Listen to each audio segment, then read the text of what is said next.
با ابتکار مقامات اجرایی حاکمیت دولتی شهر دوشنبه، مراسم تنتنوی هوسمندگردانی غالبان دور شهری آزمون جمهوریوی علم فروغ معرفت در سال جاری برگزار گردید که در آن معاون رئیس شهر دوشنبه سرپرست ساحه عادلزاده دلبر رحیم، غالبان نامیناسیون آزمون و غالبان دور شهری با مسئولین مقامات اجرایی حاکمیت دولتی شهر دوشنبه، هیئت حکمان آزمون، نمایندگان وزارت و اداره‌ها، شعبه‌های معارف ناحیه‌های شهر و دیگر شخصان مسئول شرکت ورزیدند. ضمن سخنرانی خود معاون رئیس شهر دوشنبه عادلزاده دلبر رحیم ذکر نمود که با تشبث پیشوای ملت پرزیدنت جمهوری تاجیکستان محترم امامعلی رحمان در کشور یکچند آزمون‌ها گذرانیده می شود که برای تقویت دانش و مهارت همه قشر جامعه کمک کرده بدین وسیله برای شناخت و معرفی آثار گذشتگان و فرهنگ و تمدن مردم تاجیک زمینه خوب می‌گذارد. تاکید گردید که هدف از برگزاری آزمون مذکور رشد تفکر تکنیکی، وسیع نمودن جهانبینی علمی، دسترسی پیدا نمودن به تکنیک و تکنولوژی، توسعه اختراعکاری و نوآوری، پیوستگی علم به استحصالات، جلب هرچی بیشتر خوانندگان و دانشجویان و دیگر قشرهای جامعه به آموزش فنهای طبیعت شناسی دقیق و ریاضی، اینچنین دریافت استعدادهای نو در این سمت می باشد.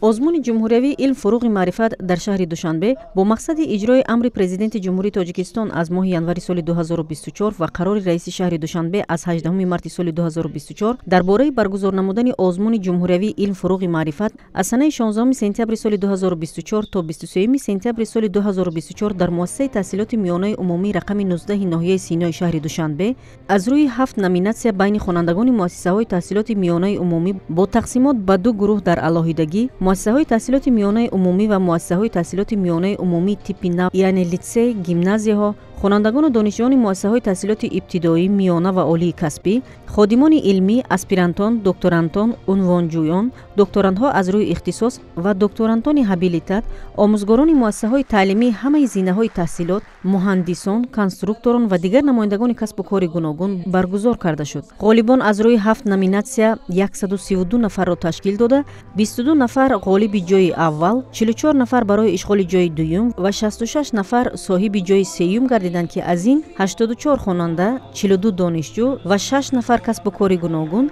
طبق نظامنامه به دور جمهوریوی راحت گرفتند. غالبان جای یکم صاحب 20000 سامانی، جای دوم 15000 و جای سوم 10000 سامانی و دیپلم و جایزه ها گردیدند. همزمان اعضای حکمان آزمون و شخصان مسئول با سپاسنامه و تحفه‌های خاطروی مقامات اجرایی حاکمیت دولتی شهر دوشنبه سرفراز گردانیده شدند. برگزاری این گونه مراسم‌های تنتنوی مجدرسان تطبیق تشبث‌های سازنده پیشوای ملت پرزیدنت جمهوری تاجیکستان محترم امامعلی رحمان و دستگیری‌های روزافزون رئیس شهر دوشنبه محترم رستم امامعلی بوده، نشان ارجگذاری به رمز دولتداری ملت صاحب کتاب و تمدن‌ساز ملت تاجیک ارزیابی می‌گردد. در فرجام برنامه فرهنگی از جانب ریاست فرهنگ مقامات اجرایی حاکمیت دولتی شهر دوشنبه به شرف غالبان دور شهری آزمون جمهوریوی علم فروغ معرفت پیشکش حاضرین گردانیده شد.